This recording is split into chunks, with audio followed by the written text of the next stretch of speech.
noches. En primer lugar, va a presentar la doctora Natalia Carro, del Servicio de Imágenes del Hospital Británico. Bueno, buenas noches a todos. Les voy a presentar un paciente que tuvimos no hace mucho en el hospital. Es un chico de 29 años, argentino, niega factores de riesgo cardiovascular y niega medicación habitual. Como antecedentes tiene una intervención quirúrgica en la infancia por labio leporino. Ahí la madre ya dice que le dijeron que el electro no era normal, pero que tenía que tener seguimiento durante el desarrollo. Él no es deportista competitivo, pero usa la bicicleta de manera diaria, varios kilómetros cada día, y lo que refiere es comenzar en el último mes. ¿Hola? ¿Se escucha igual? Comienza en el último mes con palpitaciones que empiezan en el esfuerzo y después ya las empieza a tener sin relación a la clase funcional.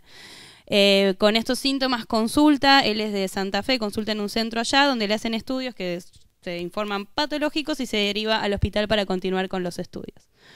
Este es el electro de él, donde vemos un ritmo regular, sinusal, con un bloqueo completo de rama derecha, una sobrecarga auricular, inversión de la onda T en cara anterior y una onda al final del QRS y antes del inicio del ST, que bueno, todavía no le vamos a poner nombre propio para darle un poco de misterio a la presentación, pero no sé si alguien más quiere acotar algo sobre el electro o si seguimos para ver lo interesante de él.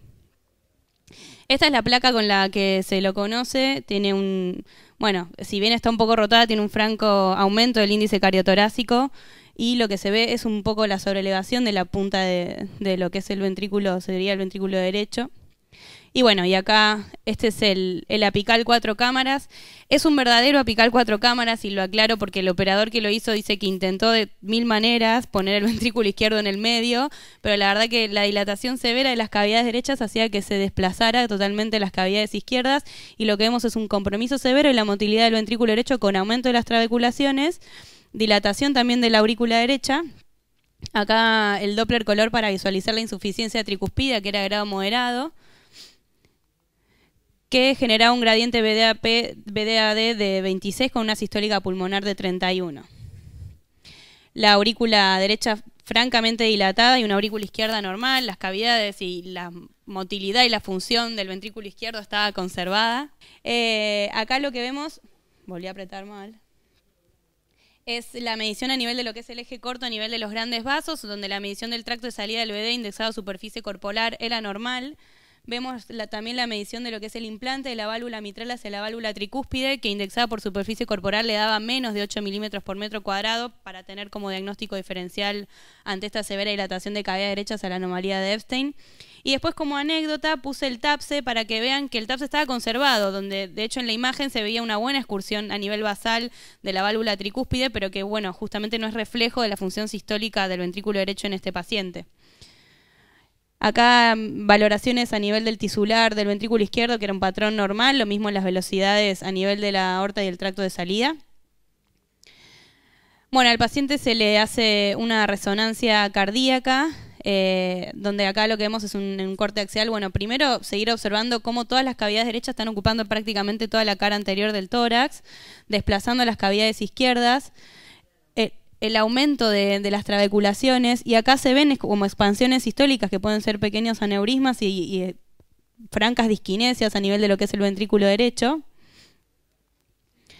Acá en un eje corto también de la resonancia para ver el movimiento anormal del septum interventricular con aplanamiento diastólico compatible con aumento de los volúmenes, un sobrecarga de volumen de cavidades derechas. Acá todo lo que son las cavidades derechas para seguir viendo el severo compromiso. Prácticamente la motilidad queda a expensas de la aurícula derecha, donde se ve que nada de la pared libre del ventrículo derecho y pocas partes tienen como disquinesias. Acá para ver un poco que el ventrículo izquierdo tenía función conservada, pero siempre aparece algo de lo derecho porque no se lo podía desplazar para poner las imágenes izquierdas puras. Y luego de la infusión de gadolinio, lo que se observa es redarse tardío a nivel de la pared del ventrículo derecho y el ventrículo izquierdo libre. No sé si a esta altura, además de lo que ya podemos ir pensando que es una miocardiopatía ritmogénica, a alguien se le ocurre si puede tener un diagnóstico diferencial. Sí.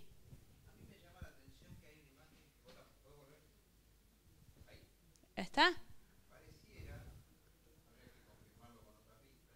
Sí.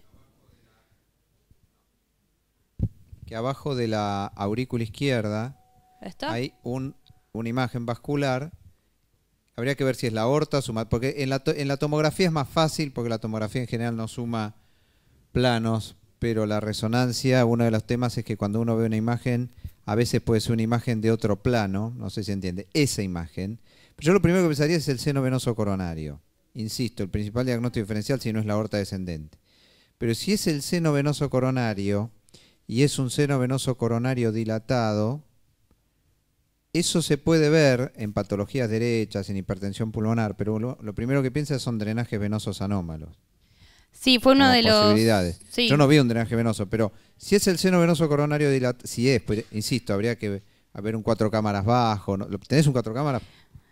No, pero a mí yo justo esta imagen la vi con Esteban, con cortes tomográficos, porque lo que generaba duda era, bueno, ver si esto de verdad estaba asomándose la aurícula derecha, y esto es un corte de la propia aurícula izquierda.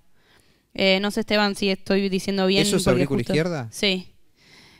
Justo era una imagen que prestaba a confusión y lo revisamos, pero ¿Eso es aurícula izquierda? ¿No es seno venoso?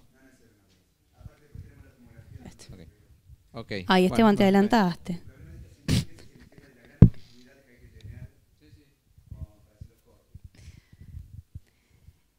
No sé si con respecto a lo que es un diagnóstico diferencial alguien más quiere aportar algo de este paciente. El paciente cuando se presenta, la verdad que fue llamativa la dilatación de las cavidades derechas y el extremo compromiso tisular del ventrículo derecho con adelgazamiento y el realce. Entonces lo que nosotros pensamos es en si podía ser una enfermedad de UL. Si bien no es lo más típico que se presente en chicos grandes, sino se presenta más bien en la edad pediátrica y con otra presentación clínica, porque es justamente una genesia de lo que es el miocardio. Entonces los pacientes evolucionan y debutan con falla cardíaca derecha versus los que son la miocardiopatía arritmogénica, que al tener grasa pueden generar reentrada y debutan con arritmia. Pero bueno, hay publicaciones bien antiguas que hablan de que esto puede ser un síndrome, un mismo síndrome y la misma evolución de una misma enfermedad, como si fuera un bedén apergaminado. De hecho, hay también, antes lo que se decía es que el diagnóstico diferencial se podía hacer o mediante autopsia o muy rara vez por biopsia, por el alto riesgo de perforación que tienen estos pacientes que tienen tanto compromiso del ventrículo derecho. Y lo que sí encontramos fue una publicación de un paciente de 33 años que debuta con enfermedad de UL, entonces se nos planteó si no podía ser, si bien capaz la terapéutica o el enfoque terapéutico del paciente hubiera sido el mismo, bueno, ¿qué otras cosas se podían hacer para caracterizar tisularmente mejor este ventrículo derecho tan enfermo? Y con lo que seguimos es con una tomografía axial computada. Esto brevemente para mostrar las imágenes coronarias, que más allá de que la sospecha de que las coronarias iban a ser normales y el score de calcio también, era ver un poco que el implante era normal y que no había ninguna alteración congénita. Las imágenes capaz no son las mejores porque el paciente no toleraba mucho betabloqueantes, entonces la frecuencia con la que se hizo fue en 80 y pico por minuto.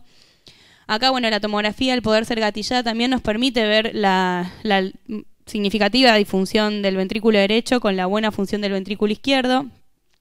Lo mismo en el eje corto para ver la motilidad normal del septum. Esto para ver de vuelta las cavidades derechas y las disquinesias y las alteraciones de la motilidad. Y finalmente el hallazgo más positivo y el aporte más grande que tuvo la tomografía fue mostrar estas imágenes de densidad disminuida, donde se corrobora donde es compatible con infiltración grasa a nivel del septum interventricular y también a nivel de lo que es pared libre del ventrículo derecho y acá también. Con lo cual el paciente tenía diagnóstico ya de miocardiopatía arritmogénica. Bueno, como el paciente obviamente consulta por palpitaciones, otro de los estudios que le hacemos es un Holter, donde la información tenía extrasistolia ventricular poco frecuente, de hecho como mucho tenía episodios de bigeminia y cuando refería palpitaciones estaban relacionados con aumentos leves de la frecuencia cardíaca, no con arritmia ventricular, por lo menos no compleja. Bueno, con esto el paciente, como les comentaba, fue presentado en Ateneo. Si bien el quórum para ponerle un dispositivo implantable, un cardiofibrilador implantable era bastante amplio, el tema era ver en qué momento, si se le hacía otro estudio, si también se le pedía consumo de oxígeno, un cateterismo derecho, demás, o ver en qué momento justamente iba a ser lo más óptimo para protegerlo de la muerte súbita, que la verdad que tenía un compromiso bastante importante.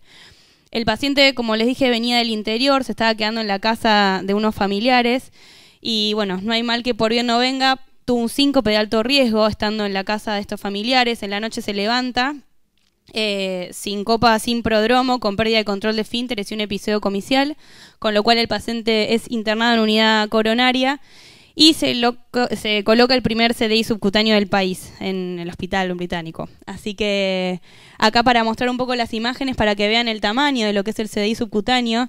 Si bien se dice que es subcutáneo, el cuerpo del dispositivo está más bien implantado intramuscular.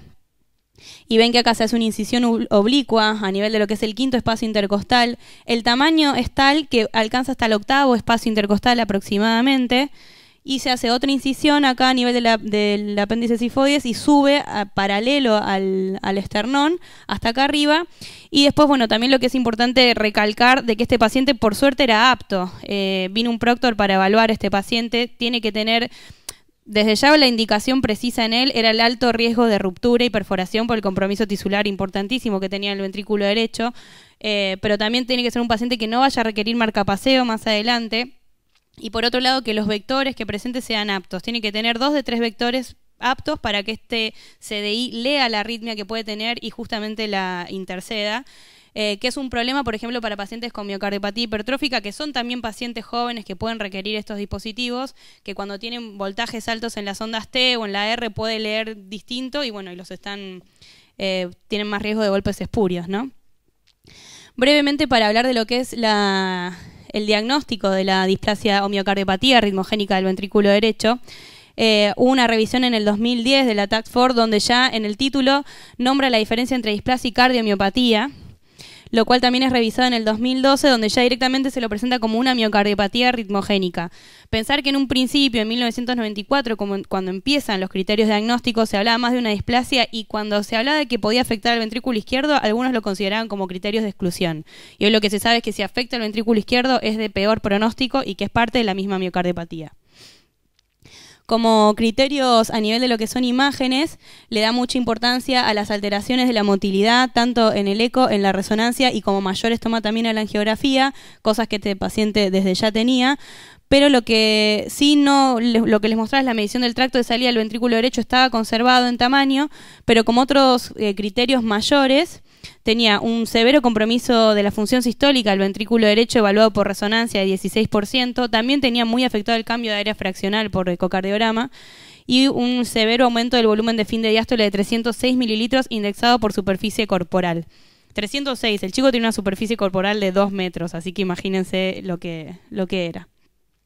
Como otros criterios diagnósticos, se habla de criterios mayores y menores a la presencia, a la afectación tisular que se puede valorar por biopsia endomiocárdica, y cuando habla de la grasa dice con o sin sustitución adiposa, es decir que puede tenerla o no, capaz que a nosotros acá lo que nos sirvió ver la presencia de grasa fue más capaz en el diagnóstico de enfermedad, de una miocardiopatía ritmogénica y no una enfermedad de UL, pero no la pone como criterio mayor.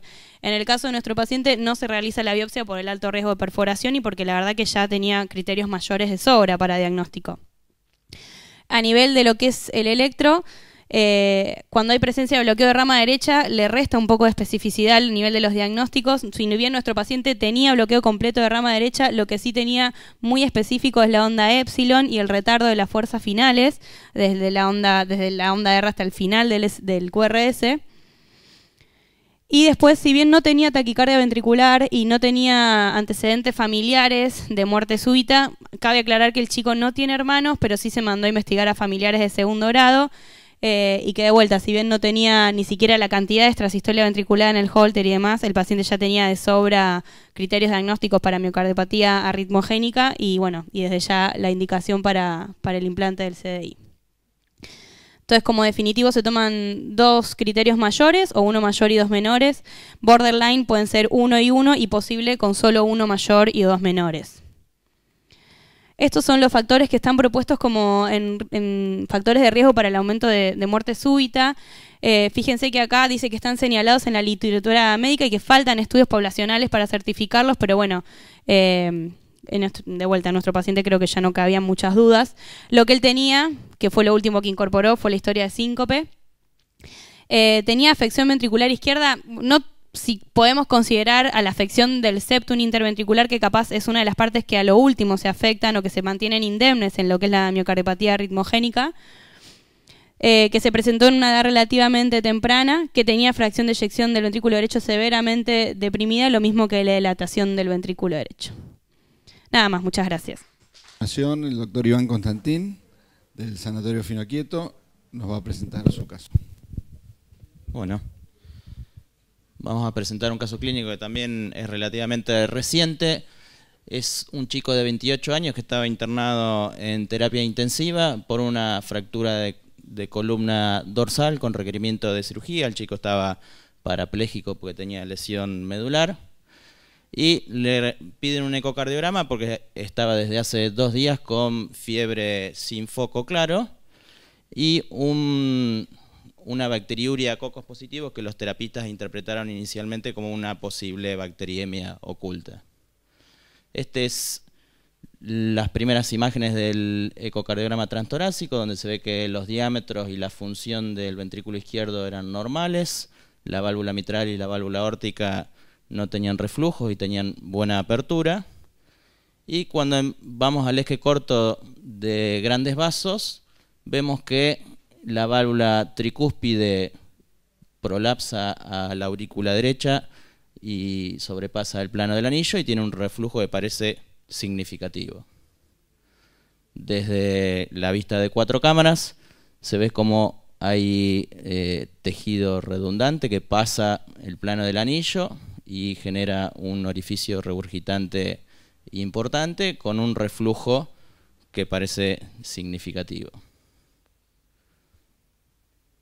Esto es un tracto de entrada de ventrículo derecho donde se ve que hay un déficit de coaptación importante y un reflujo, como vimos ya, severo.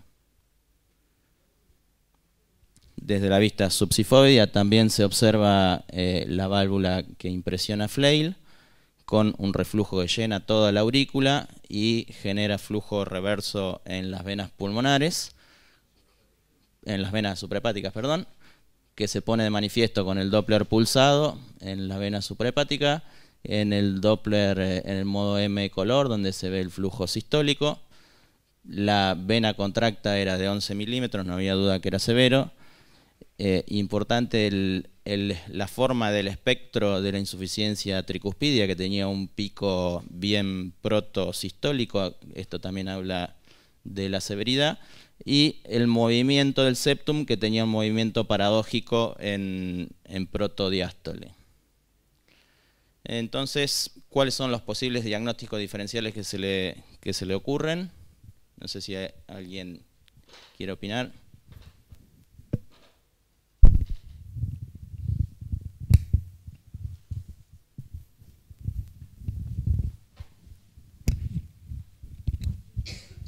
No, 2 palabras. Hace años, hace muchos años, yo vi un caso parecido a este por un accidente de tránsito que había roto cuerdas sin cinturón de seguridad, se había dado contra el volante y rompió unas cuerdas de la tricúspide, muy parecido a esto.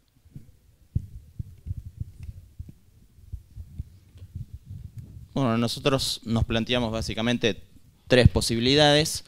Una es el estudio inicial se había originado en el contexto de fiebre, hasta ese momento los hemocultivos eran negativos, pero una de las posibilidades es que tuviéramos una endocarditis del lado derecho que haya generado rotura de la válvula. Otra es que haya una ruptura de la válvula tricúspide durante el traumatismo. Y otro es que se trate de una enfermedad tricuspidia mixomatosa previa y que la hayamos visto en este contexto que se solicitó el estudio. No sé si alguien tiene alguna idea con respecto a estas 3 posibilidades. ¿Cómo fue el accidente que tuvo? ¿Qué tipo de accidente tuvo? Bien, bueno, el chico estaba de espaldas en el trabajo y un portón de entre 200 y 300 kilos se le cayó y lo aplastó contra el piso. Por eso tenía la fractura de vértebras dorsales que se desplazaron y generaron el compromiso medular. Yo también recuerdo un caso igual, vino el doctor Darú y dijo, ¿usted tuvo un accidente de moto? ¿Cómo lo supo? Porque vio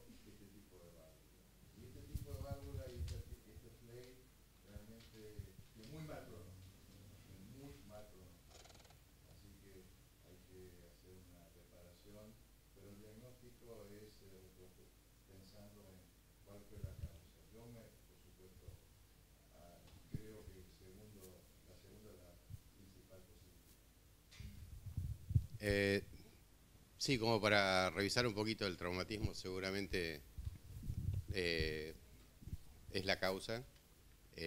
La válvula es finita, no tiene ningún tipo de engrosamiento, parece flail a partir de una ruptura de cuerda. Si no se hubiese hecho el ecocardiograma por fiebre, esto pasa desapercibido. En la mayoría de los traumatismos, esto se diagnostica después del alta del paciente, cuando empiezan con edema de miembros inferiores y todo lo demás por claudicación del ventrículo derecho. O sea, en politrauma, la insuficiencia tricuspidea pasa desapercibida y raramente tiene manifestación clínica en la internación. No veo ninguna vegetación, pero es raro que sea, no sé en qué tiempo de evolución tiene, si tenía catéteres, si no tenía catéteres, si estaba tratado como para pensar en algo derecho asociado, pero creo que con el antecedente del traumatismo, un ventrículo derecho que responde demasiado bien, ¿sí?, que no está dilatado, lo más probable que sea es una ruptura. Bien. Los diámetros del ventrículo derecho estaban bien. La aurícula derecha estaba un poco levemente dilatada. Esto me olvidé de decirlo, gracias por el comentario. La aurícula estaba levemente dilatada, pero sí lo que llamaba la atención, o lo que habla de sobrecarga de volumen y presión del lado derecho, es como el septum interauricular estaba desplazado hacia la aurícula derecha. Izquierda, perdón. Y el jet llena prácticamente toda la aurícula, pero estaba un poco más dirigido hacia el septum interauricular. Se ve bien acá cómo el festón que está flail genera un orificio que va dirigido hacia el septum interauricular.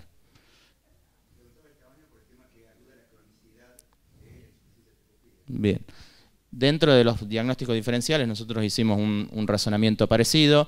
La verdad que si bien había tenido algún registro de fiebre, los hemocultivos hasta el momento venían negativos y parecía mucha destrucción valvular para poco cuadro infectológico. Había pasado desde el traumatismo hasta que hicimos el estudio 4 días, con lo cual, si bien el chico había estado poliinvadido y todo, no parecía tener un tiempo de evolución suficiente como para justificar tanta destrucción valvular.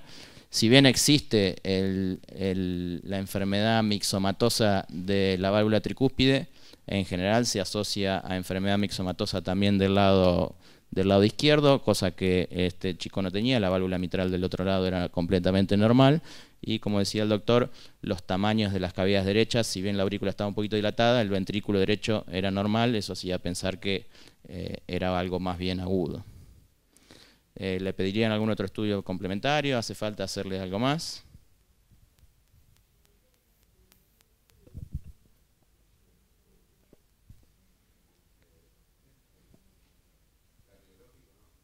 Bien. Bueno, nosotros le hicimos, este es el electro nada más para mostrar que lo vimos después de hacerle el ecocardiograma, donde se veía un bloqueo de rama derecha que no sabemos si es nuevo o es previo, pero probablemente sea nuevo. Con trastorno de la repolarización de B1 a B3, y le hicimos un ecocardiograma transesofágico para tratar de ver un poquito más el daño que tenía esa válvula tricúspide.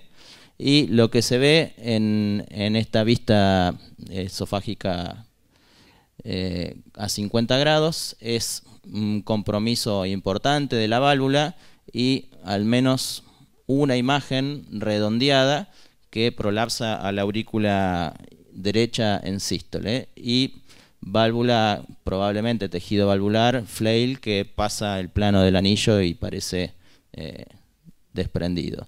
En esta vista en 130 grados se ve la valva un poquito engrosada y en una vista ortogonal se ve en el eje corto como hay una imagen redondeada adherida al aparato que parece aparato subvalvular. Acá se ve bien cómo parece depender de las cuerdas, una imagen redondeada que impresiona corresponder a un músculo papilar arrancado. Evolucionó favorablemente, no presentó insuficiencia cardíaca ni falla derecha durante la internación. El coco positivo en orina terminó siendo un enterococo. No tuvo una buena evolución neurológica después de su fractura. Aún seguía con paraplegia y complicó con infección en el sitio quirúrgico donde se hizo la vertebroplastia. ¿Cómo seguiría la evolución de este chico? Todavía internado, harían tratamiento médico, suponiendo si hiciera algo falta para hacer, o en caso de que lo necesitara, un tratamiento quirúrgico, ¿cuándo lo harían? Y si le harían plástica o un reemplazo valvular.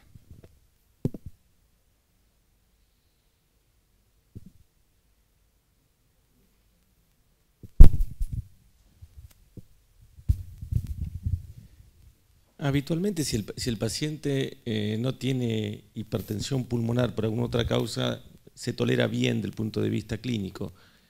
El tema es que muchos de estos pacientes, si se lo tolera bien clínicamente y no tiene insuficiencia cardíaca derecha, la evolución hacia la disfunción siempre es a largo plazo. Y muchas veces cuando el paciente tiene ya signos clínicos, ya el ventrículo derecho está sobrecargado de volumen y con disfunción ventricular y muchas veces fuera de timing quirúrgico. Así que yo creo que este paciente, si no tiene signo de insuficiencia cardíaca, creo que hay que seguirlo básicamente evaluando volúmenes ventriculares, y creo que en el caso que se defina una intervención, es candidato a hacerse una plástica. ¿Lo seguirían con ecocardiograma o son importantes los volúmenes? ¿Hay algo con respecto a resonancia como método de seguimiento de las cavidades derechas de estos pacientes?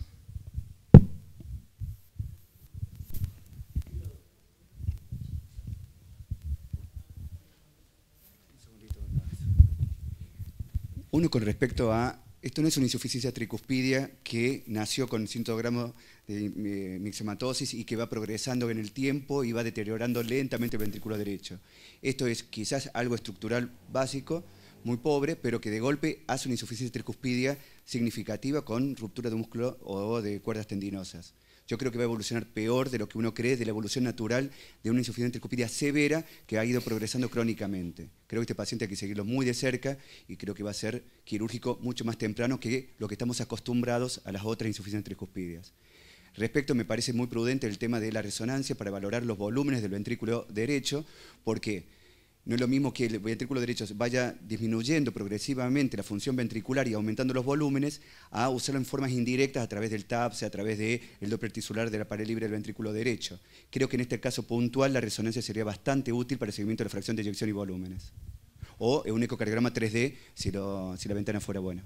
¿Y la presencia de prótesis en la columna dorsal influye en la calidad de la resonancia? Habitualmente habría que hablar con los traumatólogos, pero habitualmente todos los equipos que se ponen son aptocompatibles. Habría que confirmar con el traumatólogo y ver en la grilla del MRI Safety si esto es compatible, que en teoría debiera serlo. Porque si no se estaría privando un montón de pacientes de hacer procedimientos y seguimientos traumatológicos como hacen con resonancia los traumatólogos. No, la calidad de imagen no la va a alterar. Si está en columna, a nivel de cavidades derechas que son anteriores, no le va a alterar nada.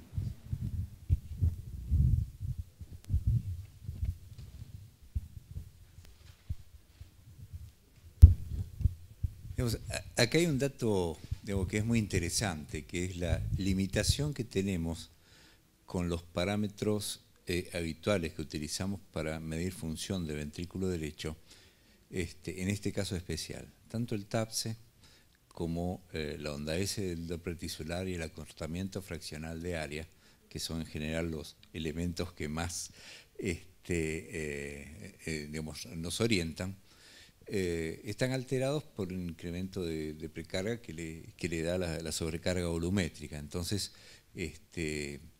digamos, acá digamos, desconfiemos de ellos porque puede tener, digamos, deterioro enotrópico y no darnos cuenta por eso. Por eso creo que es interesante, digamos, el seguimiento de volúmenes de este paciente. Digamos, en cuanto a lo agudo, hay otros modelos de insuficiencia tricuspidia severa aguda. Digamos, tal vez puede ser el de la endocarditis, digamos, con dificultad de tratamiento por algún adicto, en el cual los cirujanos han optado por hacer desaparecer una, dos o las tres valvas tricuspidias. Eso queda, digamos, insuficiencia libre y a veces esto es tolerado digamos, por más de una década hasta que el paciente se torna asintomático. Yo creo que lo vimos en una etapa, digamos, muy temprana. Por ejemplo, cuando se hizo el trasesofágico, digamos, que debe haber mediado unos 10 días con respecto al primer trastoráxico que hizo Iván, ya algunas cosas estaban distintas, ya no había flujo reverso digamos, en superhepáticas. No es que el paciente estuviera hipovolémico, sino me parece que puede haber habido digamos, alguna suerte de adaptación periférica. En cuanto a cómo, digamos, a cuándo se va a arreglar, digamos, me parece que el requerimiento que va a tener, digamos, en mediano plazo este paciente que tiene una lesión medular muy grave, digamos, si no se va a, digamos, a movilizar, va a ser bastante distinto que el de cualquier otro paciente que quiere tener una actividad física normal. Entonces, por ahí nos da un poquito más de tiempo. Y el día que decidamos hacerle algo, digamos, por supuesto que se tiene que intentar una plástica, una prótesis en posición digamos, tricuspidia en un paciente joven es verdaderamente una catástrofe. Bien. Bueno, en el sanatorio se optó por no hacer nada, digámosle tratamiento médico ahora. Está en seguimiento y por ahora no tenemos un segundo eco porque esto fue hace apenas un par de semanas. Con respecto a una revisión cortita, la afección de la válvula tricúspide es la tercera en frecuencia de las afecciones traumáticas del corazón, y dentro de lo que es la válvula, lo más frecuente es que se afecten primero las cuerdas, después que haya ruptura de los músculos papilares y último, afectación directa de las valvas.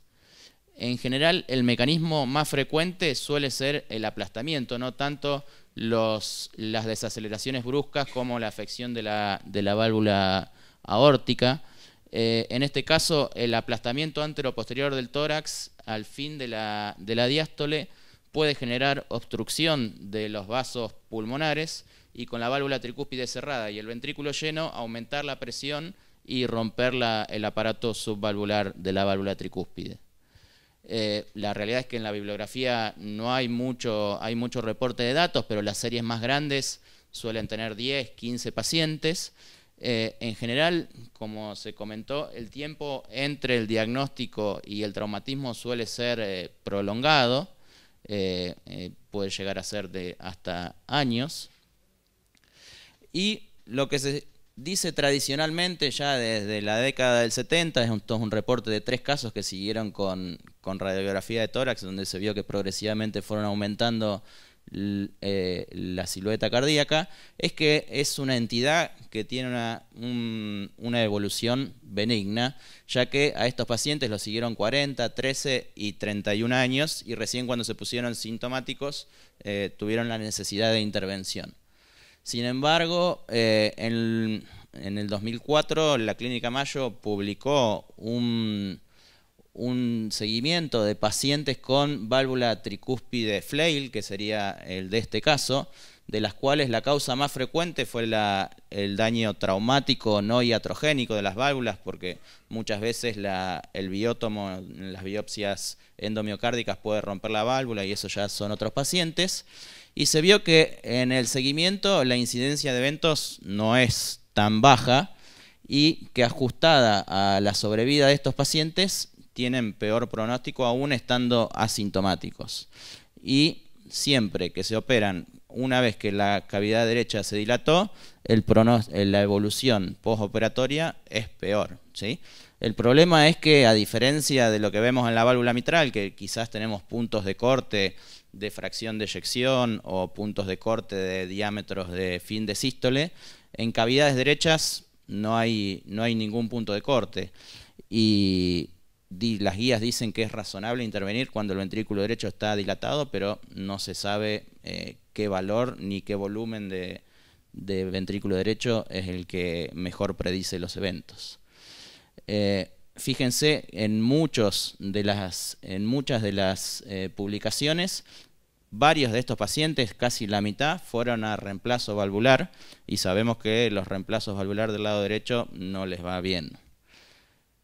En las dos series más grandes, cerca de la mitad tuvieron que ir a un reemplazo valvular, y muchas de las plásticas fueron complejas, digamos, con requerimiento de implantación de músculos papilares, neocuerdas, anillos.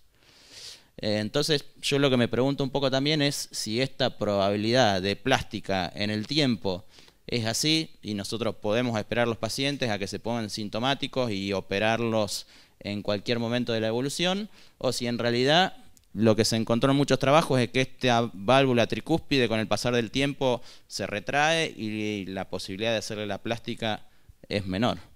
Entonces, la realidad es que en la bibliografía no dice nada y no tenemos una respuesta. Yo creo que quizás una intervención precoz en pacientes de bajo riesgo tengan una mayor probabilidad de plástica y el resultado alejado sea mejor. Muchas gracias. Bueno, traje al Ateneo, este fue un caso que presenté el otro día en el Congreso, dada la magnitud de la sala, pocos tuvieron la posibilidad de verlo y tuvo su repercusión, entonces quería compartirlo con ustedes. Básicamente es una isquemia arterial aguda de la pierna, en forma atípica. Yo lo denominé para el Congreso un problema de otra dimensión, ahora vamos a ver por qué. Y esto es lo que surgió a partir de cuestionar. Cuestionando uno llega a la verdad. Y esto tiene que ver porque el paciente de 64 años, una señora sin factores de riesgo, buena clase funcional, y lo que tuvo iba caminando con los nietos y en forma súbita tiene un dolor en el miembro inferior derecho. Es así que fue a nivel de muslo y hasta pantorrilla en clase funcional 4, cede espontáneamente, quedando el dolor al mínimo esfuerzo. Consulta en otra institución por ambulatorio y le hacen un ecodoppler y informan que tenía una oclusión de la arteria femoral superficial y la poplitea. Es así que es derivado a nuestro servicio de medicina vascular. Y el ingreso de la paciente se encontraba asintomática en reposo, con sensibilidad y motilidad distal conservadas, siendo clasificada como una isquemia arterial aguda. Este es el primer punto. Tenía menos de 14 días, entonces estábamos frente a un cuadro agudo. Uno lo categoriza, como hemos visto en otro Ateneo, en clase 1, 2 o 3, según el grado de viabilidad, y esta paciente claramente se encontraba en un grado 1. Se inició en anticoagulación con aspirina y heparina bajo peso molecular, como indicación 1A de las guías, un electrocardiograma con ritmo sinusal y análisis de sangre dentro de los valores normales. Y esto básicamente yo traté de mostrarles cómo fui haciendo el estudio, con qué me fui encontrando. Esta es una angiotomografía que hicimos posterior. No, este es un ejemplo, digo, pero yo acá lo que puse en amarillo es donde yo fui viendo con el transductor. Iniciando la femoral común derecha, donde vimos un flujo trifásico con velocidades conservadas. Y este ya es el primer punto. Cuando llegamos a la bifurcación, disintiendo con el estudio previo, acá vemos la femoral superficial y la femoral profunda, las dos se encontraban permeables. O sea, ya arrancábamos distinto a lo que suponíamos previamente. Y esto tiene que ser la duda del cuestionamiento. Una paciente sin factor de riesgo, algo tiene que estar pasando, digo, que se ocluya una arteria, más la femoral superficial. Sigo bajando por la arteria femoral superficial y acá lo que me encuentro es eso justamente, que la arteria femoral superficial seguía permeable. Pero ya de entrada esto me llamó la atención. Después vamos a ver qué es lo que llama la atención en esta imagen. Como podemos ver, está permeable la arteria femoral superficial. El flujo relativamente aceptable, con un flujo de una velocidad pico sistólica de 80 centímetros por segundo. Esto podría ser un flujo normal. Pero sin embargo, cuando llegamos a la arteria poplitea, vemos que claramente se encuentra ocupada por un material trombótico con escaso flujo en su interior. Esta es toda la arteria. Acá la vemos en posición longitudinal, veíamos que hay un influjo escaso, pero todo ocupado en forma completa por un material trombótico. Entonces ven acá donde yo me encontraba con el transductor a nivel del hueco popliteo. Si me seguía un poquito más para abajo, el tronco tibioperoneo también se encuentra comprometido. Y a nivel de las tibiales, bien distal, veíamos que claramente el flujo estaba comprometido, un flujo menor a 20 centímetros por segundo. Entonces la pregunta es qué es lo que estaba pasando. Venía una paciente con isquemia arterial aguda, ocluida la poplitea, diagnóstico previo de oclusión de la femoral superficial. Me vuelvo para arriba, digo, realmente ¿está ocluida o no está ocluida la femoral superficial? Y no estaba ocluida. Sin embargo, cuando yo siempre veo la poplitea, empiezo a ir hacia la femoral desde la parte posterior del miembro, y acá empecé a hacer eso. Yo tenía la femoral, la poplitea, digo, ocluida, trombótica, empiezo a extenderme hacia proximal, y sigo viendo que el trombo estaba presente. Sigo extendiéndome hacia proximal y veo que estaba el trombo presente. Sin embargo, yo había visto del otro lado, por eso digo acá me estaba confundiendo las dimensiones que yo estaba viendo. Del otro lado yo había visto justamente esto, que la femoral superficial derecha estaba permeable. Pero lo que sí se puede rescatar, y volviendo a la primera imagen que ya llamaba la atención, es el diámetro de la femoral superficial, de menos de 5 centímetros, digo, menos de 0,5 centímetros, mientras que en forma contralateral la femoral superficial tenía casi 1 centímetro, o sea, la mitad de tamaño. Algo nos tiene que llamar la atención. Mientras que ese vaso anómalo que yo estaba viendo desde la pared posterior del muslo tenía un diámetro similar a la otra femoral. De ahí que yo sigo extendiendo ese vaso trombosado en la cara posterior del muslo y llego hasta la región glútea, evidenciando un aneurisma trombosado. Un aneurisma que llegaba a unos 30 milímetros.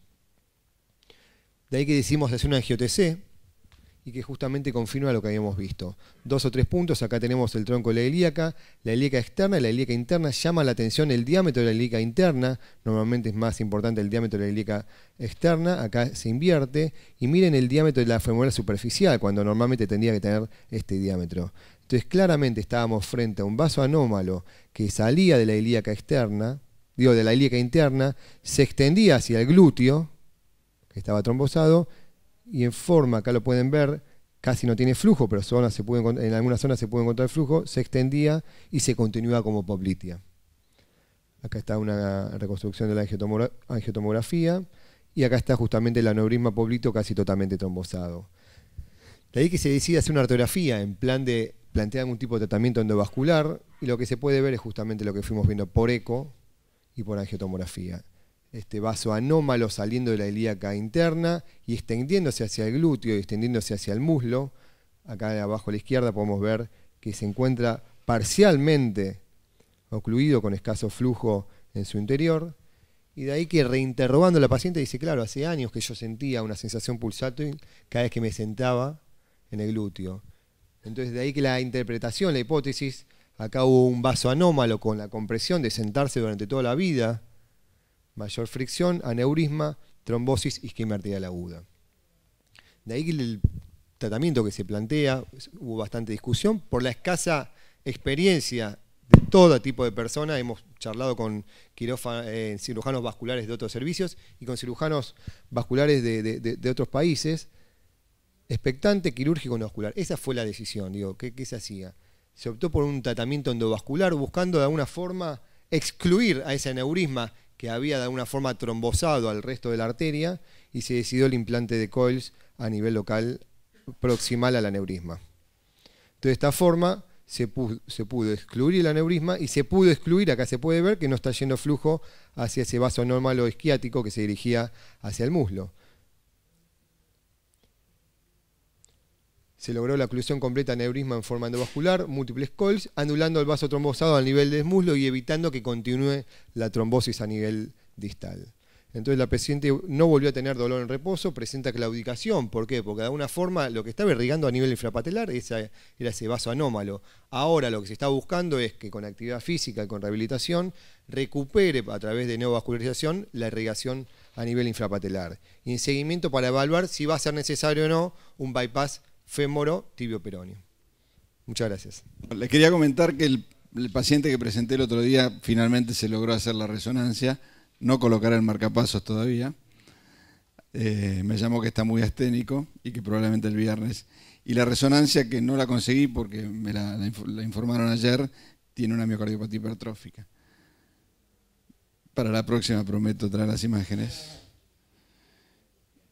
Y bueno, espero que el paciente se implante este viernes, en principio, después de 4 meses de esperar un marcapasos con 30 y pico de frecuencia cardíaca, se implantará el marcapasos y veremos qué pasa con su función diastólica, su hipertensión pulmonar. Gracias.